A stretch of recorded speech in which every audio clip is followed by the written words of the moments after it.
ಚಂದ್ರದ್ರೋಣ ಪರ್ವತ ಸಾಲಿನಲ್ಲಿ ಮತ್ತೆ ಭೂಕುಸಿತವಾಗಿದೆ. ಕುಸಿತ ಜಾಗದಲ್ಲೇ ಮತ್ತೆ ಗುಡ್ಡ ಕುಸಿತಾ ಇದೆ. ಚಂದ್ರದ್ರೋಣ ಪರ್ವತದ ಸಾಲಿನಲ್ಲಿ ಮತ್ತೆ ಭೂಕುಸಿತವಾಗಿದೆ ಅನ್ನುವ ಮಾಹಿತಿ ಬರ್ತಾ ಇದೆ. ಈಗಾಗಲೇ ಕುಸಿದಿರುವಂತಹ ಜಾಗದಲ್ಲೇ ಮತ್ತೆ ಗುಡ್ಡ ಕುಸಿತಾ ಇದೆ. ಚಿಕ್ಕಮಗಳೂರು ತಾಲೂಕಿನ ಕವಿಕಲ್ ಗಂಡಿ ಬಳಿ ನಡೆದಿರ್ತಕ್ಕಂತಹ ಗುಡ್ಡ ಕುಸಿತ ಇದು.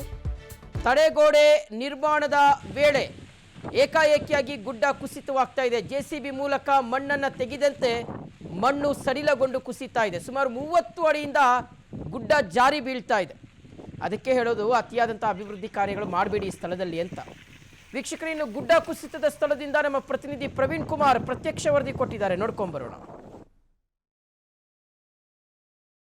2023ರಲ್ಲಿ ಜಿಯೋಲಾಜಿಕಲ್ ಸರ್ವೆ ಆಫ್ ಇಂಡಿಯಾ ನೀಡಿದ ವರದಿ ನಿಜವಾಯ್ತಾ ಅನ್ನೋದು ಸಂಶಯಕ್ಕೆ ಕಾರಣ ಆಗಿದೆ. ಯಾಕೆಂತಂದ್ರೆ ಚಿಕ್ಕಮಗಳೂರಿನ ಮುಳ್ಳಯ್ಯನಗಿರಿ ಭಾಗದಲ್ಲಿ ಕುಸಿತಿರುವಂತಹ ಗುಡ್ಡಗಳ ಪರಿಸ್ಥಿತಿಯನ್ನು ನೋಡಿದ್ರೆ ನಿಜಕ್ಕೂ ಈ ಭವಿಷ್ಯ ನಿಜ ಅಂತ ಹೇಳಿದ್ರೆ, ನಾವಿದೀಗ ಚಿಕ್ಕಮಗಳೂರು ತಾಲೂಕಿನ ಮುಳ್ಳಯ್ಯನಗಿರಿ ಮತ್ತು ದತ್ತಪೀಠ ತಪ್ಪಲಿನಲ್ಲಿರುವ ಒಂದು ರಸ್ತೆಯಲ್ಲಿದ್ದೇವೆ. ಪ್ರಮುಖವಾಗಿ ವೀಕೆಂಡ್ ಬಂತು ಅಂತಂದ್ರೆ ಸಾವಿರಾರು ಪ್ರವಾಸಿ ವಾಹನಗಳು ಈ ರಸ್ತೆಯಲ್ಲಿ ಸಂಚಾರ ಮಾಡ್ತವೆ. ಆದ್ರೆ ರಸ್ತೆಯ ಪಕ್ಕದಲ್ಲಿ ದೊಡ್ಡ ಪ್ರಮಾಣದಲ್ಲಿ ಗುಡ್ಡ ಕುಸಿತಿರೋದು ನಿಜಕ್ಕೂ ಕೂಡ ಆತಂಕಕಾರಿ ಪರಿಣಾಮ ಅಂತ ಹೇಳ್ಬೋದು.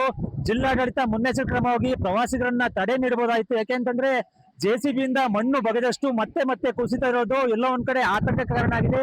ಚಿಕ್ಕಮಗಳೂರಿನ ದತ್ತಪೀಠಕ್ಕೆ ಸಂಪರ್ಕ ಕಲ್ಪಿಸುವಂತ ರಾಜ್ಯ ಹೆದ್ದಾರಿಯಲ್ಲಿ ಈ ರೀತಿ ಒಂದು ಅವಾಂತರ ಉಂಟಾಗಿದೆ. ಈಗಾಗಲೇ ಕಳೆದ ಮಳೆಗಾಲ ಆರಂಭವಾದಾಗ ತಡೆಗೋಡೆಯನ್ನ ಜಿಲ್ಲಾಡಳಿತ ನಿರ್ಮಾಣ ಮಾಡ್ತಿತ್ತು. ಆದ್ರೆ ಯಾವುದಕ್ಕೂ ಸೆಡ್ಡು ಹೊಡೆದು ಜಿಲ್ಲಾಡಳಿತಕ್ಕೆ ಸೆಡ್ಡು ಹೊಡೆಯುವಂತೆ ಆ ಮಣ್ಣು ಸಂಪೂರ್ಣವಾಗಿ ತಡೆಗೋಡೆಯನ್ನ ಕಿತ್ತು ಮುಂದಕ್ಕೆ ಬಂದಿರುವಂತದ್ದು ಆತಂಕಕ್ಕೆ ಕಾರಣವಾಗಿರುವಂತದ್ದು. ಸದ್ಯಕ್ಕೆ ಜಿಲ್ಲಾಡಳಿತ ಯಾವ ರೀತಿ ಕ್ರಮವನ್ನು ಕೈಗೊಳ್ಳುತ್ತಾರೆ ಅಂತ ಕಾದು ನೋಡ್ಬೇಕು.